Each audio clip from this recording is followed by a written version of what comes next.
Feeding program namin dyan sa may simbahan. O yan.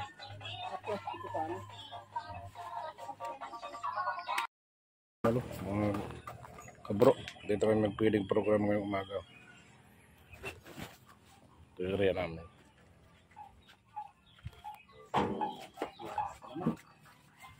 Ito yung kuha natin.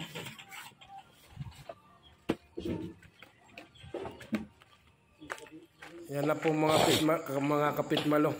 Nandyan na yung manok na pula, oh. Pang sahog. Ayan po, good morning mga kapitmalo. Nagsisibak na ako ng kahoy para sa aming pagluluto ng spaghetti. Feeding program namin sa Barangay Palsong, Barangay Pakili, Bulacan, Camarines Sur. Pitmalo Vlog TV. Yan, samahang namin magdalo dito sa Barangay Palsong. Pakipalo yung Bathala Magdalo, Dugong Magdalo.